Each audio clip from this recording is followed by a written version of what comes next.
네, 경주 에이펙 정상회의 주간이 시작됐습니다. 이 대통령은 아세안 참석을 위해 말레이시아를 방문해 일정을 소화 중입니다. 네, 부동산 문제로 이전 투구 중인 여야 상황도 짚어보겠습니다. 오늘 두 분과 함께합니다. 이승훈 민주당 전 전략기획 부위원장, 장성호 국민의힘 미디어특위 부위원장과 함께합니다. 어서 오세요. 네, 안녕하세요. 먼저 이재명 대통령 오늘 주요 일정들이 굉장히 많이 있습니다. 그중에서 일단 말레이시아에서는 한국과 캄보디아의 정상회담이 있는데 캄보디아에서 먼저 제안했다는 거 아닙니까? 어떤 내용들이 좀 나올까요? 아무래도 캄보디아 같은 경우는 한국과 좀 더 진전된 관계를 유지하고 싶을 겁니다. 그런데 최근에 한국인 감금 이런 사건들이 많이 발생을 했고 납치 사건이라고 하는 그런 오명 때문에 지금 여행도 좀 제한이 됐다가 좀 풀린 상태 아니겠습니까? 그만큼 한국이 추가적으로 OD 개발 자금까지 줄일 경우에는 또 캄보디아 입장에서 보면 굉장히 어려운 상황이 발생할 수도 있기 때문에 한국과의 원만한 관계 유지를 위해서 정상회담을 요청한 것 같고요. 또 이재명 대통령 입장에서도 한국 국민이 캄보디아에서 피해를 보는 일이 없도록 특히 그것이 인신의 문제가 될 경우에는 굉장히 심각한 문제가 아니겠습니까? 그리고 캄보디아의 어떤 범죄가 계속적으로 발생할 경우에는 그 범죄의 피해가 보이스피싱 등을 원인으로 해서 한국 국민에게 직접적으로 피해가 되는 것이기 때문에 결과적으로는 이 문제는 캄보디아와 한국의 공통의 문제다. 그래서 이게 꼭 해결돼야 된다는 부분에 있어서 오늘 적극적으로 이재명 대통령이 캄보디아의 어떤 불법적인 것에 대한 수사와 관련해서도 한국의 개입 가능성 등 여러 가지 방안들을 좀 촉구할 것으로 보여집니다. 예, 말씀하신 대로 일단 캄보디아에서 일어나는 그 스캠 같은 신종 범죄들 두 국가가 어떻게 공조할 수 있느냐, 실효성 있는 대책이 나올까 관심인데 그 정부 차원에서 어떤 해법 제시할 수 있을까요? 근데 우리가 제시를 한다고 하더라도 지금 코리안 데스크를 하자고 하는데 캄보디아에서 거부하고 있지 않습니까? 왜 거부하겠습니까? 코리안 데스크 없이는 어떤 합의도 맹탕 단속이 되풀이될 수밖에 없는 것이 현실이기 때문에 코리안 데스크를 반드시 관철을 했어야 되는데 정부에서 이거에 대해서 관철을 캄보디아에서 반대하기 때문에 실패하지 않았습니까? 그것이 저는 그럼에도 불구하고 캄보디아 내 한국의 납치, 감금 이런 범죄 행위가 일어나지 않도록 경찰 TF 합동 대응을 한다. 그런데 이것은 저는 한계가 있다고 봅니다. 신종 사기라고 할 수 있는 스캠 같은 경우도 마찬가지로 캄보디아의 어떤 특수성이 있지 않습니까? 특수성을 보면은 관료와 범죄 집단이 지금 연계가 돼 있는 그런 상황이기 때문에 구체적으로 캄보디아에서 왜 코리안 데스크 설치를 반대하고 있을까? 그것을 정부는 주의 깊게 생각을 해야 될 것이고 이것이 이루어지지 않으면 그러면 경찰 간에 서로 상시적인 24시간 한라인 운영하고 한국인 대항 온라인 스캠 범죄를 단속한다는 이런 선언적이고 표면적인 그런 것으로는 근본적인 대책이 될 수가 없다. 그렇기 때문에 태국에도 지금 코리안 데스크가 2명이 근무하고 있지 않습니까? 경찰이 현지에서 상시 근무하면서 그곳의 어떤 범죄 정보라든가 그런 것들을 본국에 다시 이제 제보를 하고 그것을 바탕으로 해서 범죄 소탕 작전에 나서야 되는 것이지 그것이 없이 그냥 TF 구성을 해서 서로 한라인을 위해서 정보를 교환한다. 그런 것은 구체적으로 우리가 지금 상당히 납치와 감금 이런 거에 대해서 상당히 지금 국민적 불안을 떨고 있지 않습니까? 그렇기 때문에 정부의 존재 목적 국민의 생명과 안전 보호 그런 것이 있기 때문에 선언적인 것보다도 구체적인 그런 코리안 데스크 이런 것에 대해서 정말 강력하게 우리가 요청을 해서 관철할 필요가 있다고 봅니다. 예, 지금 아세안 플러스 3 정상회의도 있고 아세안 정상회의도 있고요. 그 안에서 이제 조우하는 다른 정상들도 있을 텐데 다카이치 신임 총리는 이제 일정 때문에 조기 귀국했다고 알려지고 있고 지금 현장에서 보면은 아세안 국가들에 대한 어떤 실용 외교 측면에서 핵심적인 어떤 중요성도 있지 않겠습니까? 어떤 이야기들 좀 나올까요? 아무래도 지금 아세안에 있어서 아직 일본의 역할이 좀 큰 편인데요. 한국도 굉장히 키워야 되는 것이고요. 또 아세안의 인구 구조가 생각보다 굉장히 많아요. 전 세계 한 30% 이상을 차지하고 있기 때문에 북한과의 문제에 있어서 비핵화라든가 또 관계 개선과 관련해서도 아세안 정상들의 지원이 또 굉장히 많은 영향을 미칠 수 있고요. 또 실용 외교를 떨치다 보니까 아세안 국가와 관련해서 한국의 수출 수입 문제, 그리고 한국 기업들이 외국에 나가서 아세안에서 활동할 수 있을 때의 어떤 지원 문제라든가 여러 가지 경제적인 정책적인 문제에 대해서도 좀 논의할 것 같고요. 마찬가지로 캄보디아뿐만이 아니라 베트남이라든가 태국에 있어서도 한국 국민들이 피해를 보지 않는 부분에 있어서 또 협조적인 관계가 좀 필요할 것 같고요. 결국에는 이번은 또 에이펙이 있기 때문에 굉장히 이 아세안 정상회의에 집중하기가 쉽지는 않습니다만, 그럼에도 불구하고 한 아세안 정상회의를 통해서 한국이 얻어야 될 것들, 그것에 좀 집중하고 돌아오실 것으로 알고 있습니다. 네, 말씀하신 것처럼 이번 주가 슈퍼위크로 불릴 정도로 외교 일정 많잖아요. 에이펙 준비해야 하기 때문에 이재명 대통령은 오늘 밤 이제 귀국해서 경주로 갈 텐데 준비는 어느 정도 완료된 걸까요? 그렇죠. 정부에서는 지금 뭐 상당히 준비 기간이 오래되지 않았습니까? 그리고 20년 만에 지금 에이펙을 우리가 개최하고 있는 이런 상황에서 정부 입장에서는 뭐 지난 윤석열 정부에서 이것을 유치를 했지만 그럼에도 불구하고 새로운 정부 입장에서는 세계 정상이 다 오지 않습니까? 그렇기 때문에 준비단이 와서 각국의 지도자들이 묵을 숙소라든가 이런 걸 사전 경호 차원에서 다 점검이 끝났고, 뭐 경주 에이펙 그 본부단에서도 마찬가지로 이거에 대해서 완벽하게 준비가 끝났다. 그런 식으로 지금 했기 때문에 대통령 입장에서는 지금 아세안 정상회의 이것도 상당히 저는 중요하다고 생각이 듭니다. 왜냐하면 지금 미국과 중국의 무역 갈등이 지속되고 있지 않습니까? 그렇기 때문에 미국과 중국의 무역 갈등 그 이면에는 한 태평양 아시아 지역의 여러 나라들이 10개국 정도 되는 나라들이 힘을 합치는 거고, 저는 여기에서 윤석열 정부가 했던 태평양 연안 국가들과의 협의체 이런 것들도 계속 지속적으로 해 나가야만이 세계적인 어떤 무역 갈등이라든가, 그리고 지금 안보 국면이 상당히 강하지 않습니까? 그런 것은 우리 대한민국 독자적으로 해결할 수 있는 것이 아무것도 없다. 특히 지금 무역 전쟁이 일어나고 있기 때문에, 무역 전쟁이라는 것은 미국과의 상대도 있지만 다자간의 무역적인 그런 협정도 앞으로는 나라와 나라 WTO 체제라든가 이런 것들이 와야 될 가능성이 상당히 크고 보호무역 국면으로 가기 때문에 외교적인 다변화가 상당히 중요한 시점이라고 봅니다. 예. 자, 우리 입장에서는 에이펙이 더욱더 중요한 일정이 될 테고요. 이제 에이펙 주간이 시작이 됐는데 경주가 거의 지금 진공 상태라고 하더라고요. 뭐 하늘, 물, 공간까지 모두 다 지금 만반의 준비를 하면서 보안을 지금 지키고 있는 상황인 것 같은데, 여기 부분에서 준비 상황 어떻게 보십니까? 그렇죠. 뭐 전 세계의 어떤 기업인들 그리고 정상들이 오기 때문에 굉장히 경호에 집중을 해야 됩니다. 그래서 좀 진공 상태처럼 경주가 경호에 있어서는 완벽한 방어 체제를 갖추고 있다라고 말씀드리고요. 또 기업인들이 한 2만 명 정도가 온다라고 하니까 그 기업인들이 한국에 투자할 수 있는 것, 그리고 한국 정부는 그 기업인들이 투자를 받았을 때 어떻게 하면 이들에게 혜택을 주고 더 많은 투자를 유치할 수 있는지, 마치 트럼프 대통령이 모든 전 세계의 부를 미국에 투자하라, 이런 거와 같이 대한민국도 이재명 정부가 그 투자를 유치할 수 있는 방안들에 대해서 적극적으로 좀 기업을 지원하고 있다라고 말씀드리고, 또 이번에는 트럼프 대통령이 꼭 에이펙 기간 때 지금 한미 협상 타결, 관세 협상을 타결하고 싶어 하는 거잖아요. 그럼에도 불구하고 만약에 에이펙 기한까지 협상 시한을 정해버린다라고 한다면 결국 한국 정부가 끌려갈 수밖에 없기 때문에 그렇지 않다. 라고 이제 이재명 대통령께서 그런 메시지를 주고 있는 것은 결국 한미 협상에 있어서 끝까지 어떤 주도권을 놓치지 않겠다라고 하는 것인데요.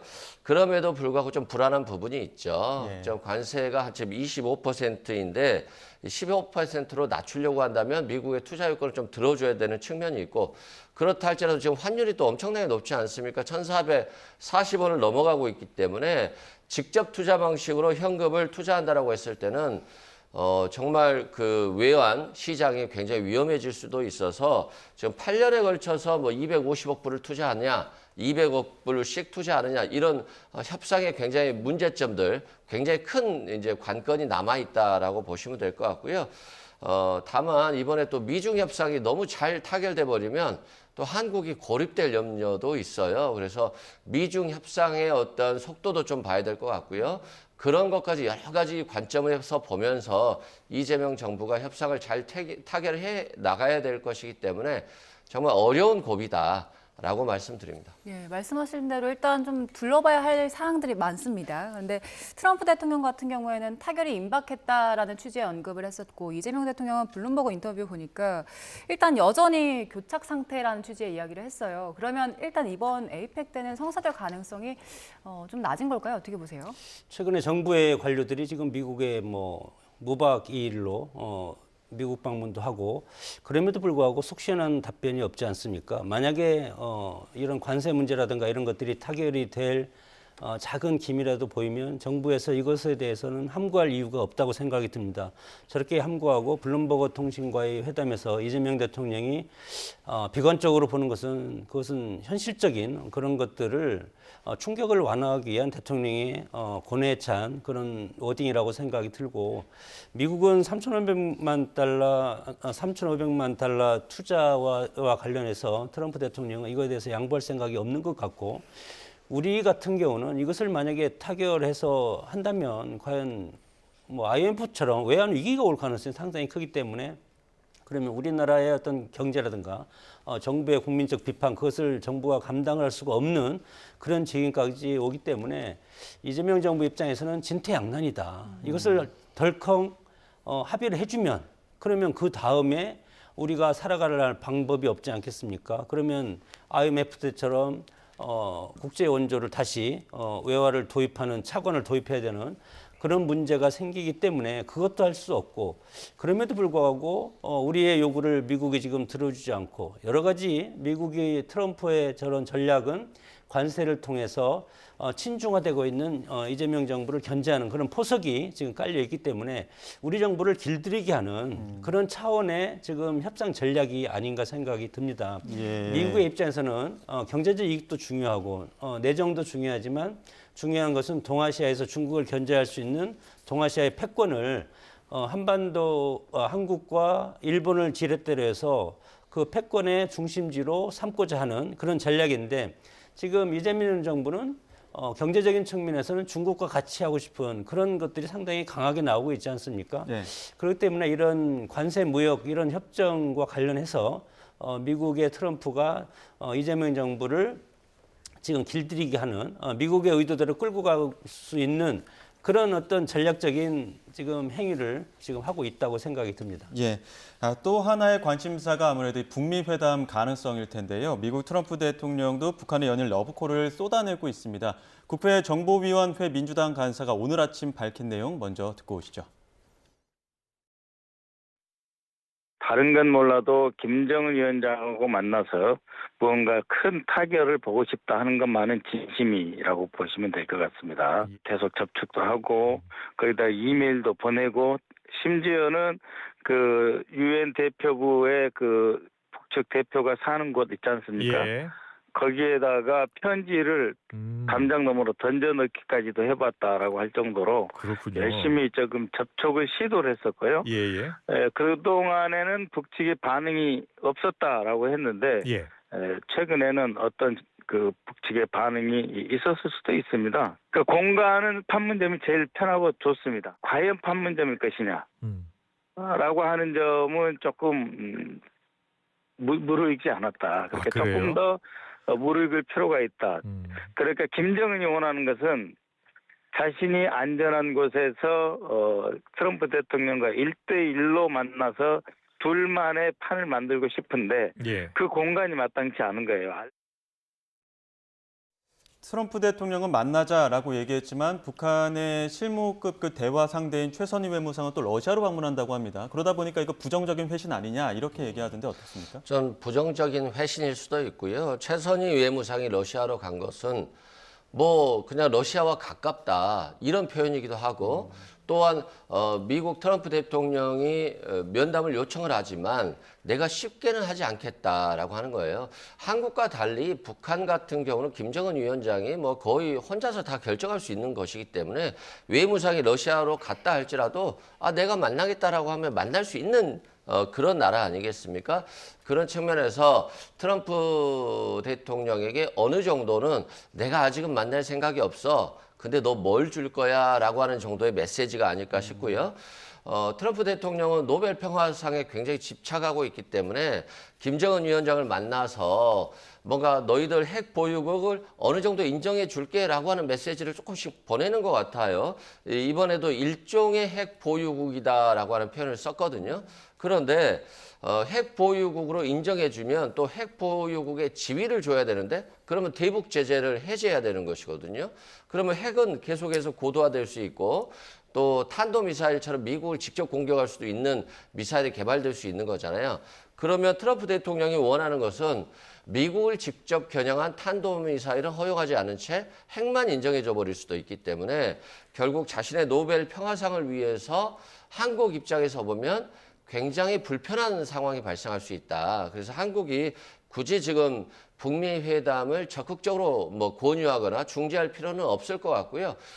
김정은 위원장 입장에서도 아직은 트럼프 대통령이 뭘 주겠다라고 하는 상황이 아닌 상황에서 북중러가 완전히 밀착되고 있잖아요. 그래서 충분히 많은 것을 얻고 있기 때문에 김정은 위원장 입장에서도 지금 트럼프 대통령의 요구를 받아들일 이유는 없을 것 같다라고 생각됩니다. 부위원장님 지금 말씀하신 대로 미국 쪽에서 핵 보유국 지위 인정하지 않고 일단 핵 보유한 사실 자체를 인정한다면 우리나라 입장에서는 지금 편한 상황은 아니잖아요.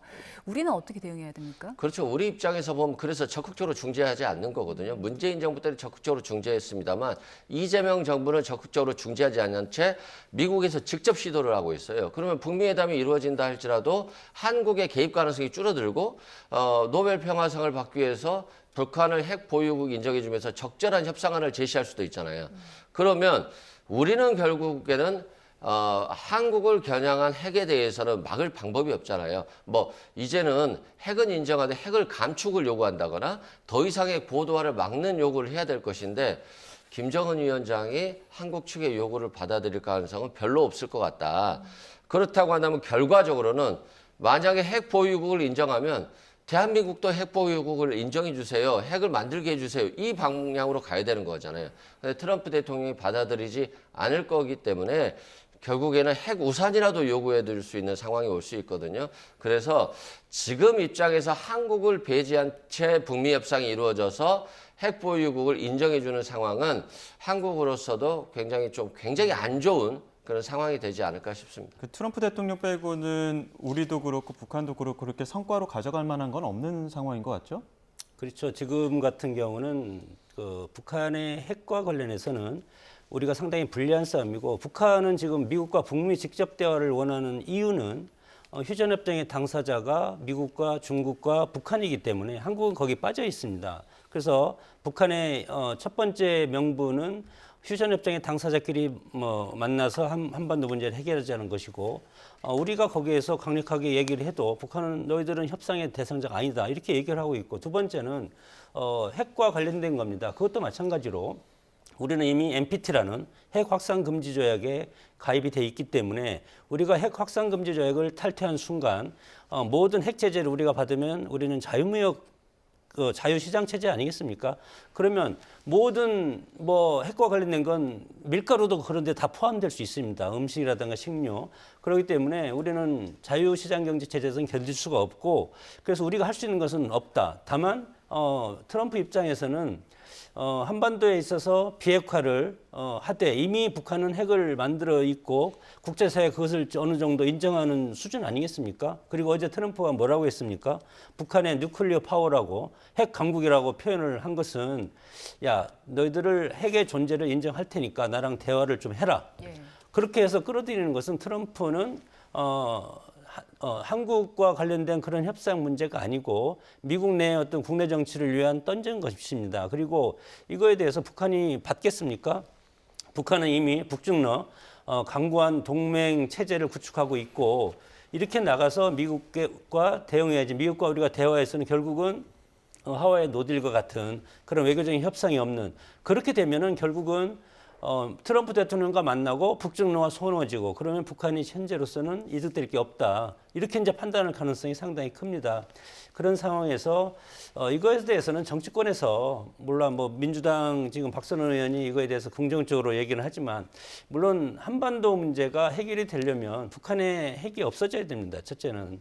그래야만이 한반도가 어떤 식으로든 통일이 물꼬를 튼데 지금 북한은 이국가론을 주장하고 있고 우리도 그런 지금 정부에서는 이국가론에 대해서 지금 장관 입장에서 얘기하고 있지 않습니까?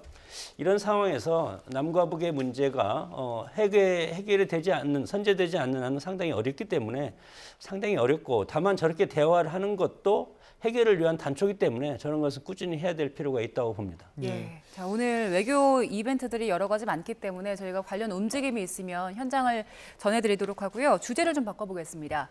여야는 11호 부동산 대책을 두고 날선 공방을 계속 이어가고 있는데요. 대통령실은 조심스럽지만 집값이 안정화 추세라고 판단을 했는데요.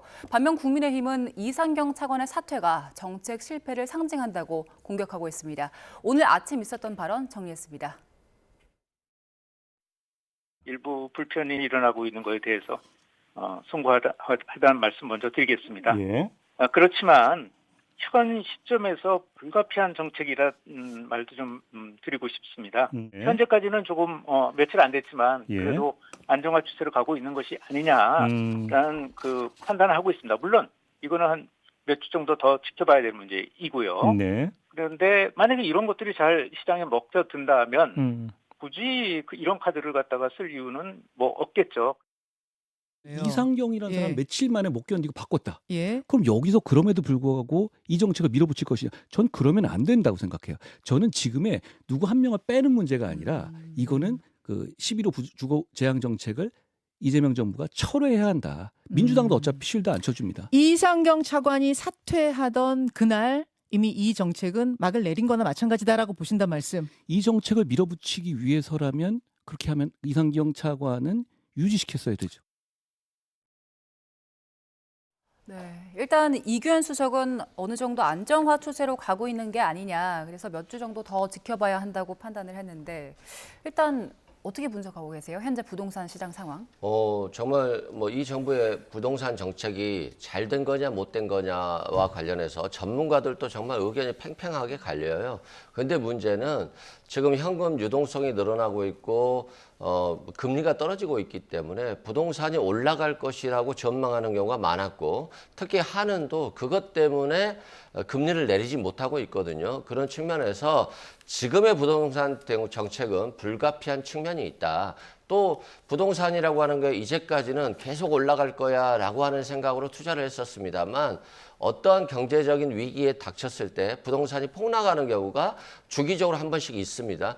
그럴 경우에 대출이 굉장히 많이 이루어져 있거나 갭 투자가 됐을 때 전세금 반환을 못하거나 또는 이자를 감당하지 못해서 경매로 나가서 결국에는 전세 사기가 많이 발생했고 그런 피해들이 결국에는 윤석열 정부 때도 문재인 정부 때도 그 피해자들을 보상해 줘야 되는 데 있어서 국가가 얼마나 개입해야 되느냐 문제가 많지 않았습니까? 이게 사회 경제적인 문제가 될 수 있기 때문에 결국 정부는 어느 정도 집값 안정화 대책을 쓸 수밖에 없다. 그런 측면에서 이번 대책은 잘 됐고 다만 뭐 금리를 싼 걸로 갈아타려고 했잖아요. 예. 싼 걸로 갈아타려고 했더니 주택담보대출이 70%에서 40%에서 줄었다. 그럼 나머지 30%를 갚아라. 이건 현실적으로 말이 안 되는 거잖아요. 그래서 대환대출 부분에 있어서는 그대로 주택담보대출 비율을 인정해 주는 것처럼 정책에 어떤 모순점이 있거나 잘못된 부분이 있으면 정부가 지금 신속하게 바꾸고 있다는 측면이 있고요. 또 이상경 지금 차관을 지금 면직을 제가 했잖아요. 그만큼 정책을 설계하고 집행하는 자들이 과거에 갭 투자를 해서 돈을 많이 벌었다. 이건 정부 정책 신뢰도를 떨어뜨리는 것이거든요. 그렇기 때문에 이 면직안을 제거하면 마치 이재명 정부의 부동산 정책이 잘못됐다라고 하는 걸 인정하는 상황이 발생할 수 있어서 저는 면직하지 않을 거라고 생각했는데 면직했다라고 하는 것은 대통령이 굉장히 이 문제에 대해서 심각하게 바라보고 있고 앞으로 정부 정책 설계 집행자들의 어떤 잘못된 부분으로 인해서 부동산 정책 전체의 본질이 훼손될 것을 우려하는 것 같아요. 그래서 대통령이 이 정부 정책은 강하게 밀고 가면서도 집행 설계 집행자들이 잘못된 부분이 있거나 도덕성에 문제가 있어서 부동산 정책의 신뢰를 잃지 않겠다. 그래서 강력하게 면제관을 제거한 것으로 보여집니다. 예, 이런 어떤 그 민심이 조금 확산되는 부분들에 대해서 당정이 조심스러워하는 부분들이 있는데 특히나 정청래 대표는 부동산 정책 관련해 갖고 좀 로우키로 지켜보겠다, 한 발짝 물러서겠다 이런 이야기를 했거든요. 이러한 어떤 대응은 어떻게 좀 바라보십니까?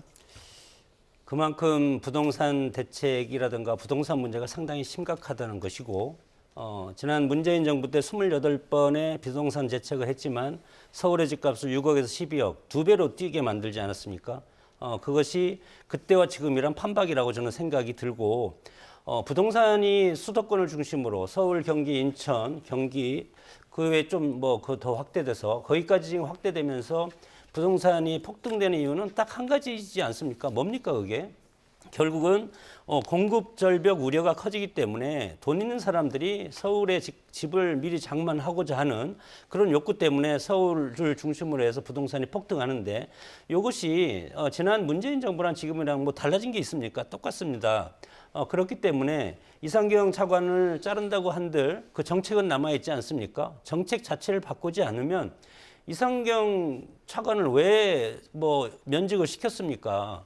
그런 것이 문제가 있기 때문에 면직을 시킨 거 아니겠습니까? 예. 그래서 이번 부동산에 참여하는 불만들이 폭증하고 있는 것은 딱 세 가지지 않습니까? 하나는 대출 규제, 집 사지 마라. 두 번째는 토지거래 허가, 전세 주지 마라. 그리고 갭 투자 하지 마라. 이 세 가지입니다. 그러면 저는 선후가 바뀌었다고 봅니다. 애초에 정부가 부동산의 공급 대책을 먼저 발표하고 그리고 시장의 안정을 누린 다음에 그 다음에 이런 강력한 통제식 부동산 정책을 추진하면 효과가 있을 텐데 이미 활 시기가 떠나지 않습니까? 그리고 지난 정부 이재명 정부 들어서 6.27 대출 규제, 8.14 대책, 9.7 공급 대책, 11호 규제 대책 4번에 걸쳐서 지금 대책이 했는데 이것이 과연 효과가 있겠습니까? 그래서 나온 것이 결국은 서울의 집값 못 잡을 것이다. 국민의힘이 상당히 비판하고 있고 그리고 뭐 여기에 보유세 인상을 한다고 하더라도 일시적으로는 효과가 있을지만 보유세 인상을 하면 결국은 건축산업이 위축돼서 신규 주택 공급이 원활하지 않습니다. 그렇기 때문에 보유세 인상도 저는 대책이 될 수 없다고 보고 거래세나 취득세 인하를 한다고 해도 지방 정부에서 가만히 있겠습니까? 서울시라든가 경기도에서 취득세가 결국은 지방 정부의 그런 그 재원으로 들어가는 건데 이것에 대해서도 할 수가 없는 것이고 그래서 마땅히 할 수 있는 것은 저는 공급 확대 그리고 지난번에 얘기한 11호 통제식 부동산 정책을 다시 변경하는 그런 것이 하는데 명분이 있어야 되지 않겠습니까? 국민의힘 송원석 원내대표가 처음에 뭐라고 했습니까? 이 부동산 문제 문재인 정부에서 실패한 경험이 있기 때문에 여당과 야당 그리고 정부 그리고 서울시까지 해서 협의체를 구성하자. 그렇게 되면은 정부도 좋지 않겠습니까? 비판을 야당과 나눠서 갔기 때문에 그런 것을 하는 것이 저는 원래대로 길이 멀지만 원리대로 돌아가는 것이 가장 해결책이 높고 만약에 또 실패하고 연말에 부동산 폭등이 일어날 가능성이 상당히 저는 크다고 보는 것이 코스피가 3,800으로 치솟고 있지 않습니까? 그 이 여유 자금이 어디로 가겠습니까? 부동산 투자로 갈 가능성이 큽니다. 그런 상황에 저는 여러 가지 측면에서 봤을 때 상당히 부동산 문제로 해서 상당히 위기감이 커지고 국민들의 원성은 더 커질 가능성이 크다고 봅니다. 네. 자, 저희 조금 전 속보가 한 가지 들어와서요. 속보를 좀 전해드리겠습니다. 내란 특검에서 들어온 소식인데요. 내란 특검이 황교안 전 국무총리의 자택을 압수수색하고 있다는 소식이 조금 전에 들어왔습니다. 일단 혐의는 내란 선전선동 혐의입니다. 경찰에 내란 선전선동 혐의로 고발이 된 사건인데 이게 이첩이 된 겁니다. 경찰에서 고발된 사건이 지금 특검으로 이첩이 된 건인데요. 아직 구체적인 혐의에 대해서는 확인해드리기가 어렵다 이렇게 밝혔고요. 조금 전 내란 특검이 황교안 전 국무총리 자택 압수수색을 나섰다는 소식이 들어왔고요. 혐의는 내란 선전선동 혐의입니다. 저희가 구체적인 소식은 다시 한번 들어오면 정리를 해드리겠습니다. 자, 저희는 부동산과 관련된 이야기 계속 이어갈 텐데 지지율이 좀 하락했습니다. 20일에서 24일에 진행했던 여론조사인데 대통령 국정 지지율이 51.2%로 긍정 지지율이 하락했습니다. 부정은 그대로 유지가 돼 있는 상황이고요. 일단 이게 그 이상경 차관이 사의를 표명하기 전에 진행된 조사긴 하거든요. 그 부동산에 대한 민심이 녹아 있는 거라고 볼 수 있을까요? 일단 지지율 차이가 미미하기 때문에 뭐 크게 영향을 미치지 않은 것 같아요. 아직까지는 현실적으로 크게 피부에 와닿지 않았을 것 같다. 다만 이제 정말 대출 받아서 집 살려고 했던 사람들 또는 전세 끼고 집 살려고 했던 사람들 입장에서 보면 굉장히 불편하고 화가 날 수도 있겠습니다만 이게 또 서울에 있어서 그렇게 큰 비중이 많지는 않기 때문에 크게 이제 여론조사 지지율에 미치지는 않았겠습니다만 앞으로 뭐 서울뿐만이 아니라 수도권으로 집값이 상승이 된다라고 한다면 부동산 폭등의 책임을 정부가 져야 될 수도 있고 이게 지방선거에 영향을 미칠 수도 있어요. 그래서 굉장히 어려운 카드인데 문제는 저는 뭐 이런 얘기를 하고 싶어요. 이재명 정부 내에 모든 걸 해결하려고 완벽하게 해서는 안 된다. 기본적으로 사람이라고 하는 것은 좋은 집 사고 싶고 비싼 집 사고 싶고 그걸 통해서 이익을 벌려고 하는 것은 기본적인 인간의 욕망이기 때문에 이걸 너무 투기라고 해서 비판하고 마치 범죄자처럼 다뤄서는 이 문제가 본질적으로 해결되지 않습니다. 국회의원들도 마찬가지도 자기들도 뭐 큰 소리 치면서 국민의힘은 국민의힘대로 민주당은 민주당대로 하지만 그 국회의원들 중에서도 많은 상당수가 강남 3구에 부동산을 가지고 있고 똘똘한 한 채라고 해서 다른 집은 팔아도 이건 안 팔겠다라고 하는 거잖아요. 결국 자기 얼굴에 침 뱉기가 될 수 있기 때문에 좀 냉정하게 바라봐야 될 것 같고요. 근본적인 해결에 좀 도움을 줘야 되는 것이 결국 공급 대책 아니겠어요? 자꾸 민주당 정부 시절에 집값이 많이 오른다라고 하는데 반면에 집이라고 하는 것은 공급 대책을 세워도 5년, 10년 이후에 나오는 거잖아요. 그럼 문재인 정부 때 집값 대책을 통해서 열심히 공급 대책 세웠다가 그 효과는 국민의힘 정부에서 받을 수도 있어요. 또 국민의힘 정부에서 집값 올리려고 뭐 공급 대책 안 하다가 그러면 다시 이재명 정부의 집값이 폭등할 수 있기 때문에 이게 모두 내 책임이 된다라고 하는 생각보다 또는 내가 모두 해결하게 된다는 생각보다는 좀 객관적으로 길게 국민의 입장에서 바라봐야 될 것 같고 결국 공급 대책이라든가 또는 용적률을 좀 풀어서 집을 좀 더 고층화시킨다거나 또 결국에 강남 3구 집값이 올라가는 것은 교육 때문에 다 그쪽으로 간다는 거잖아요. 그러면 노원, 도봉, 강북처럼 조금 더 집값이 낮은 지역의 교육 여건이라든가 환경, 교통 여건을 높여준다라고 한다면 또 이쪽의 집값이 또 안정화되고 오를 수 있거든요. 그런 것들이 결국에는 강남 3구라든가 마포, 용산, 성동의 집값 폭등을 막을 수도 있기 때문에 여러 가지 관점에서 좀 바라봐야 된다. 그래서 정부 정책이 지금은 조금은 좀 세게 나왔다라고 할지라도 국민들께서 조금은 기다려주시면 이 정부 정책의 성과가 어떻게 나올지 좀 지켜보는 것도 좋을 것 같습니다. 예, 예, 맞습니다. 그 이제 핵심적인 것은 그거 같습니다.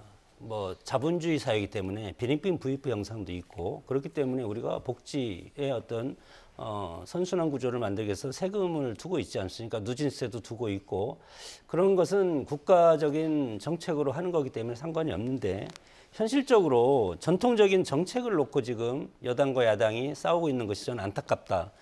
중산층과 서민의 복지를 강조하는 민주당과 성장을 강조하는 국민의힘 이거에 대해서 개발과 아니면 재개발이냐 아니면 도시 재생이냐 이런 식으로도 지금 싸우고 있지 않습니까? 국민의힘 지방자치 같은 경우는 재개발 재건축을 하려고 하고 그리고 민주당 지방자치단체장 같은 경우는 도시 재생이라는 그런 형식으로 하는 거기 때문에 자신들의 어떤 당의 정체성과 관련된 정책으로 할 필요는 없지 않을까. 그렇기 때문에 부동산 문제라든가 그러니까 민주주의 3대 정책이 있지 않습니까? 국민의 생명과 자유와 재산 이거와 관련해서는 민주주의의 어떤 3대 축이라고 생각을 하고 이 3대 축에 대해서는 여당과 야당이 없다. 그런 생각으로 협의체를 구성해서 여야가 대화를 하고 대안을 마련하고 하면은 국민적 반발이 없고 최근에 보십시오. 이렇게 부통제식 부동산 정책을 함으로써 어떤 불이익이 그러니까 고래 싸움에 새우 등 터지는 경우가 생기지 않습니까? 청년 신혼부부, 집 없는 서민들 어디로 갑니까? 점점 저 밑으로 내려가고 산으로 들어가고 그렇지 않습니까? 그렇기 때문에 이런 것들을 민주당 정권이라고 해서 뭐 재건축, 재개발 이런 것을 활성화 못할 염려는 없다고 생각이 들고 예. 근본적인 것을 정치권에서 합의를 할 필요가 있다고 봅니다. 네, 지금 말씀하시는 중에 지금 말레이시아에서 열리는 아세안 정상회의에 참석 중인 이재명 대통령이 캄보디아의 훈 마네트 총리와 정상회담을 했습니다. 네, 최근 우리 국민을 노린 납치, 감금 같은 스캔 범죄 대응 방안을 논의했을 걸로 보이는데요. 조금 전 정상회담 현장으로 가보시죠. 네, 이재명 대통령과 훈 마네트 총리가 정상회담을 위해서 만났고요. 악수를 나눈 이후에 정상회담 자리에 지금 악수에 착석을 하는 모습입니다. 오늘 오전에 여러 외교 일정들이 많았었는데 일단 캄보디아 총리가 먼저 회담 제안을 했고 여기에 화답하는 형식으로 오늘 지금 보시는 것처럼 조금 전에 캄보디아 훈 마네트 총리와 이재명 대통령이 만났습니다. 예, 자 저희가 앞서도 짚어봤지만 최근에 우리 국민을 노린 납치 그리고 감금 같은 스캔 범죄가 캄보디아 현지에서 발생을 했었고요. 여기에 대한 대응 방안이 논의되지 않았을까 이렇게 전망을 해볼 수가 있는데 일단 이승훈 부위원장께서는 만약에 논의를 했다면 우리가 좀 구체적으로 대응 방안 등을 요구를 했을지 어떻게 이야기가 나왔을까요? 일단은 뭐 수사 공조 체제를 좀 갖추려고 할 거예요. 내정 간섭의 문제이기 때문에 한국 경찰이 캄보디아에서 직접 수사권을 행사할 수는 없겠습니다만 다만 이제 납치라든가 감금 사태가 발생했을 때 당사자나 가족이 신고를 할 거 아니겠습니까? 그러면 이걸 신속하게 사건을 받아줘야 되는데 통역 문제라든가 대화가 어려울 수가 있고 캄보디아 수사 절차에 대해서 잘 모를 수가 있기 때문에 이것을 협조하는 절차가 좀 체결되어야 될 것 같아요. 그래서 신고를 하면 바로 한국의 경찰이 캄보디아 경찰과 공조해서 수사가 진행될 수 있도록 도와주고 또 수사 진행 과정에 있어서 통역이라든가 번역 등 절차를 좀 도와주고 그리고 신속하게 만약에 범죄자를 한국인의 범죄 혐의가 밝혀졌을 때는 캄보디아에 체류하는 것보다는 신속하게 한국으로 송환하는 절차 이런 것들 그리고 캄보디아에서 벌어지는 한국인 대상의 어떤 보이스피싱, 로맨 스캠 같은 이런 사기 범죄자들에 대해서 신속한 수사가 이루어질 수 있도록 하는 것. 그리고 한국인들이 범죄를 하려고 한다면 결국에는 캄보디아의 고위공직자들이 마치 건물을 빌려준다거나 캄보디아의 고위공직자들이 범죄를 도와주고 또 수사 정보를 유출하는 상황까지도 발생했다라고 하는 것이 많이 알려진 사실이잖아요. 이런 것과 관련해서 좀 캄보디아 정부가 적극적으로 좀 수사를 해주고 이런 범죄가 확대되지 않도록 방침을 세워주는 것이고요. 또 한국 정부는 그 대가로 뭐 ODA 개발 자금 같은 경우를 삭감하지 않는다거나 또 지금 캄보디아에 여행 제한 조치를 가하고 또 캄보디아가 굉장히 납치 감금이 일어나는 나라인 것처럼 지금 확대 재생산되고 있잖아요. 그럼 캄보디아에 한국인들이 여행을 가지 않지 않겠습니까? 그럼 이 피해도 캄보디아 입장에서 보면 굉장히 많기 때문에 서로 간에 어떤 필요한 것들을 인정해주고 더 협조하고 대신 한국 정부가 얻을 수 있는 것들을 최대한 많이 얻는 그런 오늘의 한 캄보디아 정상회담이 되지 않을까 싶습니다. 예, 코리안 데스크 설치는 앞서 무산된 바가 있는데 ODA 협조를 조금 지렛대 삼아서 코리안 데스크 설치까지도 이야기할 수 있지 않을까요? 지금 봐서는 지금 이미 뭐 경찰 TF 대응 구성은 이미 양국 경찰청 관계자들이 모여서 합의를 했고 그거에 대해서 양 정상 간에 서로 이제 그거에 대해서 서로 이제 확인하는 그런 절차를 오늘 거친 것이고 양국 정상이 저렇게 만나서 저런 모습을 보이는 것은 양국 정상 간에 국민들한테 각국 국민들한테 안정감을 주는 그런 모습을 어떤 의도가 있다고 봅니다. 우리 국민들 같은 경우도 최근에 납치 감금 이런 것들이 상당히 캄보디아에서 많이 자행되고 있지 않았습니까? 그리고 거기에는 특히 우리 국민들이 거기에 직접 개입을 해서 범죄를 저지르는 그런 상황이 있기 때문에 상당히 심각성을 국민들이 인지하고 있기 때문에 대통령 입장에서는 그거에 대해서 현지에 가서 캄보디아 훈 마네트 총리를 만나서 하는 것이 의미가 있다고 생각이 됐을 것 같고 캄보디아도 상당히 심각합니다. 왜냐하면 ODA 문제도 있고 방금 말씀하신 그것도 마찬가지로 이 ODA라는 것은 국제사회의 공적 자금을 지원하는 것은 책무입니다. 책무인데 우리가 그것에 대해서 양이 많다 적다 그것에 대해서는 정권에 따라 다를 수 있고 그건 정부가 정하는 것이기 때문에 캄보디아 입장에서는 만약에 ODA를 우리가 지원하는 것을 줄인다면 캄보디아에서 상당히 큰 충격이죠. 내부적으로는. 그렇기 때문에 그것을 막고자 하는 노력 그리고 우리가 캄보디아에 상당히 뭐 앙코르와트라든가 여행을 많이 가지 않습니까? 그렇기 때문에 지금 여행이라는 것도 마찬가지로 그 나라의 안전이 불안하면 여행을 다 취소합니다. 그래서 여행사 문제도 있고 캄보디아 나름대로는 외화 획득도 있고 그런 것들 때문에 양국 정상 간에서 이해가 맞아떨린 그런 회담이었다고 생각이 듭니다. 예, 한국과 캄보디아 정상회담의 내용이 아직은 들어오지 않았는데요. 관련 내용이 들어오면 저희가 다시 한번 정리를 해드리고요.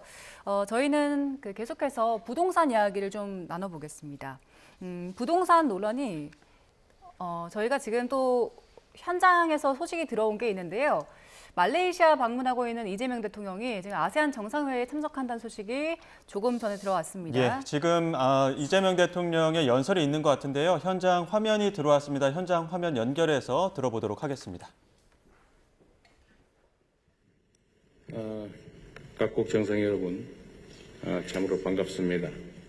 그리고 의장님이신 말레이시아 총리님의 각별한 환대에도 진심으로 감사드립니다.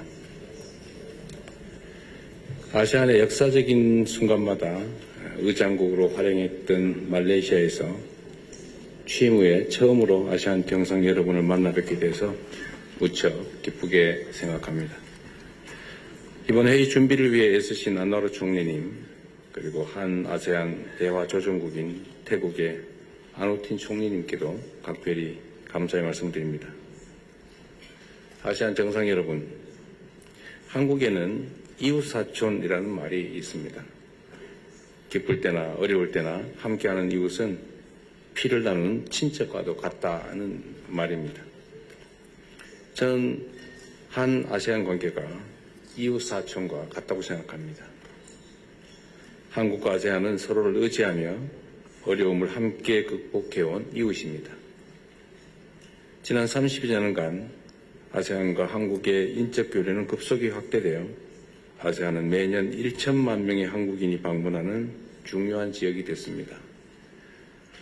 그리고 아세안과 한국은 금융위기와 팬데믹, 자연재해 등이 닥칠 때마다 힘을 모아 위기를 극복해온 자랑스러운 경험이 있습니다.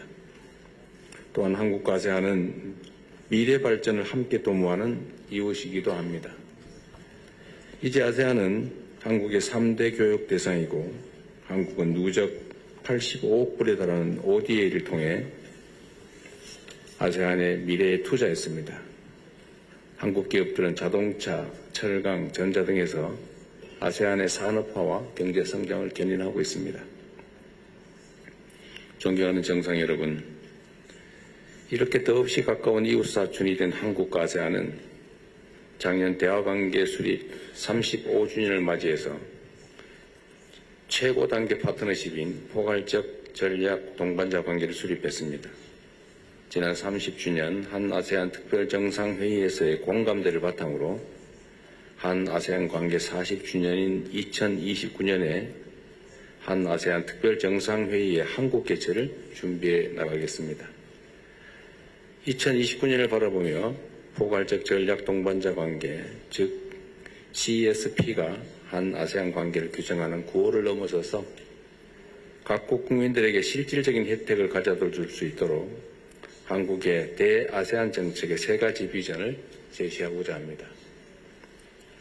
첫째, 한국은 아세안의 꿈과 희망을 이루는 조력자가 되겠습니다.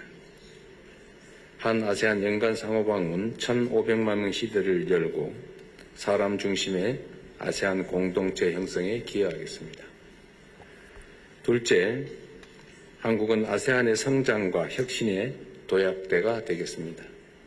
이제 한 아세안 간 연간 교역액 3천억 불 달성을 향해 나아가겠습니다. 셋째, 한국은 아세안의 평화와 안정의 파트너가 되겠습니다.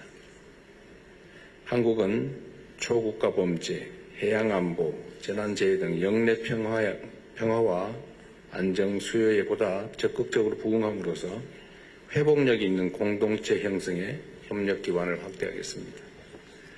제가 제시한 이 세 가지 비전은 아세안 공동체 비전 2045에서 지향하는 사람 중심의 아세안 공동체, 혁신적, 역동적 아세안 공동체, 회복력 있는 아세안 공동체 비전과도 긴밀하게 연결됩니다. 정상 여러분, 최근 법 집행 사각지대인 국경지역을 중심으로 스킴센터 등 조직적 범죄단지가 확산되고 있고 안타깝게도 많은 청년들이 초국가 범죄의 희생양이 되고 있습니다. 이에 한국경찰청은 아세아나 폴가의 수사 공조를 통해 조직적 범죄단지를 건절하고 초국가 범죄가 이 지역에서 더 이상 발붙일 곳이 없도록 협력을 강화해 나갈 것입니다. 아세안 각국 및 아세안 차원에서의 긴밀한 형사, 사법 공조를 통한 문제 해결 또한 모색해 나가겠습니다. 오늘 동료 정상 여러분들과 국제 질서 변환기 한 아세안 협력의 미래 방향에 대해 함께 고민하고 논의하기를 기대합니다. 감사합니다. 감사합니다. 이재명 대통령 CSP, 그러니까 조력, 도약, 파트너 이렇게 최고의 파트너십을 이뤘다라는 이야기를 하면서 법 집행 사각지대 얘기도 했거든요. 어떻게 좀 들으셨습니까? 그렇죠. 아무래도 이제 청년들이 해외로 많이 나가잖아요. 근데 나갈 때 이제 광고로 캄보디아에 어디에 오면 많은 돈을 벌 수 있다. 뭐 IT 직원을 뽑는다. 뭐 이렇게 해서 불법 광고를 보고 갑니다만 막상 가보면 로맨스 스캠이라든가 보이스피싱 사기 범행을 저지르도록 하거든요.